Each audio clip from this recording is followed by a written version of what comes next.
هجمارك خلکه کو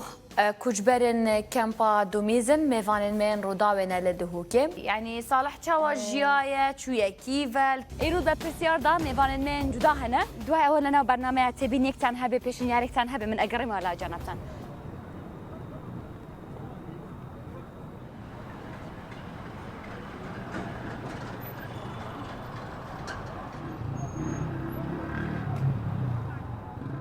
بێگومان هەموو میدیاکارانی کورد ماشەڵڵا ئەوڕۆ هەمویان کاریگەریان هەیە لەسەر کۆمەڵگاکەمان بە تایبەتی شەیان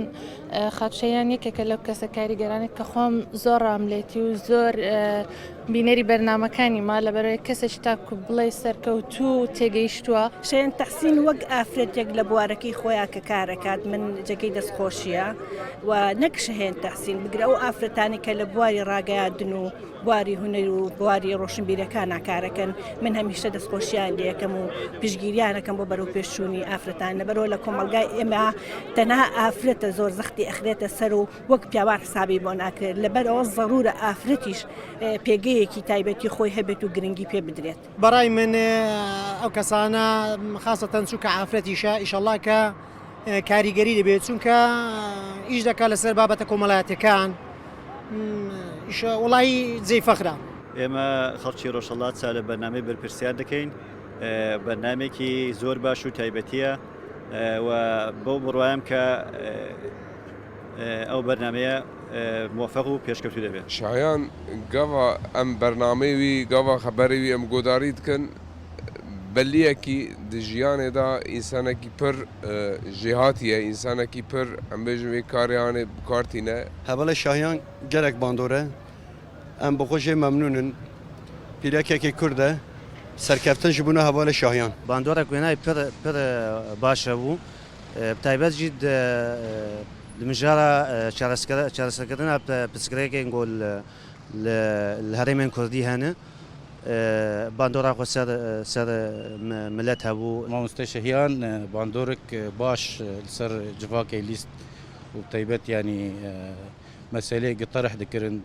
هەندێک بەرنامە خۆدە مشکلەیەکی حەل دەبوون هەندێک بەرنامێدە وەک مرێکە ڕاگەاندنا ڕاست ینی ئەو ڕاگەاندنا ڕاست کارێ ڕاست هەندێک ڕاگەاندنێدە ئەودا پێش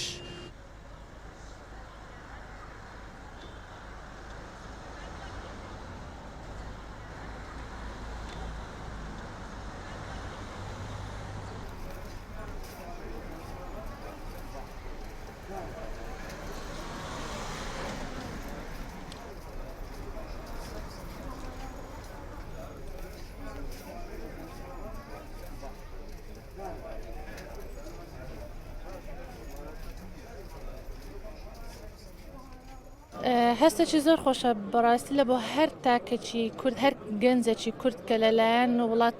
وڵاتێکی پێشکەوتووەکە و ئەمریکا خەڵاتێکی بۆ جۆرە بدرێتە پێشکەشکارێکی ئافرەت بە تایبەت لەو ڕۆدا شتێکی زۆر گەورەیە لە بۆ ما بە هیوای سەرکەوتن لە بۆ ئەوە هەموو پێشکەشکارە کوردەکانی دیکەمان. ئەو خەڵاتە نەک بۆشەیەن بگرە بۆ سەررجەمە ئافرەتان لە کوردستانە سەررجەم ئەو ئافرەتانەی کە ئاکتیڤن لە بوارەجاکانە لە کوردستانە گرنگە خەڵاتیان پێ بدرێت ئەو خەڵاتش دیارە لە بواری کارەکەی خۆیان شایستەیەتی من تەنها ئەوم لەسەر نەکشێن ئافرەتانی کەش بتوانن خەڵاتی وا بەدەست بێن و پیرۆزبایش لەوەکەم. الحەمدولله سپاس بۆ خوای وەڵاهی جێی فەخرە بۆمە شکر بۆ خوای ئەم فەخری پێوە دەکەم جێی شانازەیە وەکو ئافرەت یەکەم بابەتکەوەی کە ئافرەتە خۆی ئەوە جورئەتی دەوێ شانازی پێوە دەکەین. هەستێکی زۆر خۆشم هەیە و پێم وایە هەموو کۆدە خەڵاتی وەگرتووە. بەێ ینی ئەڤال شایان گەر ئەمریکا کەچێکی کورد خەلاتێکی دگرە ji بۆ تەمامی ژنێ کورد تەواهیە ینی ئەوێ خەڵاتێ تایبەت ji بۆ ژنێ کورد تەواهیە ینی وێ ئەکاوی gelek kêfxweşin pîrekekî Kurd e jinekî Kurd e em jê memnûnin û pîroz dikin wî di vê rêda سەرکەوتن ji بوونە هەڤارە شایان و کێفخۆش دەبێ ینی ڕۆژنەمەوانە کورد کار بە خەلاتێک و لۆ بستینە خەلاتێکی دەولەتن دەرە بیانی بێ و چاغێمەرە و کێفخۆش دەبێ ڕاستیان. وەک هەندێک ڕاگەاندنێدە ئێک بێ خەلاتکردن گەرەک یەک وەک مامۆستای شەهیان بێ ڕاستیا ڕاگەاندنێ ڕاستیا جڤاکێ ڕاستیا بەرناماوێ ینی ئەو هێژایە vê xelatê bi rastî.